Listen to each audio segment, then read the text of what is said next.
Roy DeMeo, the Butcher of Brooklyn. They called him the Butcher, not because he worked in a meat market, though he did.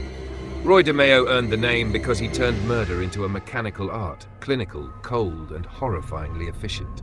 He wasn't just a hitman, he was a system, the Gambino crime family's deadliest enforcer, the architect of the infamous murder machine. Born in 1940, Brooklyn, Italian-American. His mother wanted him to be a doctor. Instead, Roy ran numbers as a teen, hustled loan sharking, and built rackets before finishing high school. By his 20s, he was a full-time butcher, not just in the shop, but in the streets. Roy caught the attention of Nino Gaggi, a powerful Gambino capo. Gaggi gave him one test: get his hands dirty. Roy didn't flinch. He shot a man in the face over a debt, drove home, ate dinner with his wife, kissed his kids goodnight. The transformation was complete.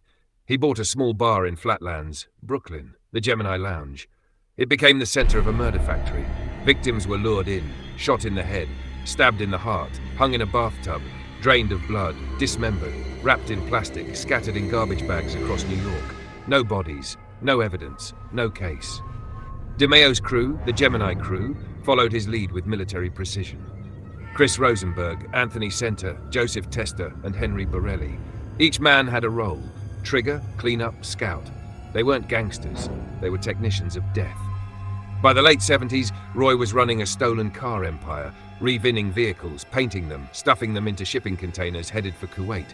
The money flowed in, so did the bodies. He served as both executioner and banker. He sat on the board of a Brooklyn credit union, laundered the money, funded the killings, controlled it all.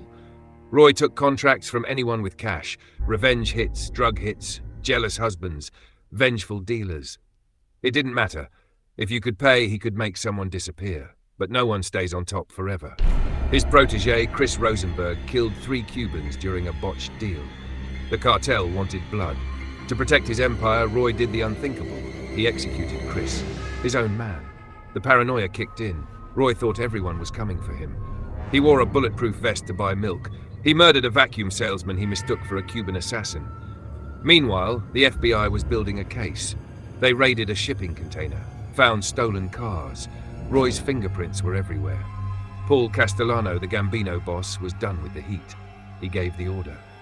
On January 10, 1983, Roy DeMeo vanished. A week later, his Cadillac was found in a Brooklyn lot. Roy's body in the trunk, frozen, shot in the head. The Butcher of Brooklyn now butchered himself. But the murders didn't stop with him.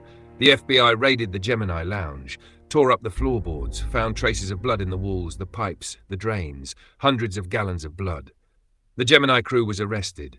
Testa, Center, Borelli, all convicted. Nino Gaggi died in prison. Castellano was executed outside a steakhouse. The empire was gone.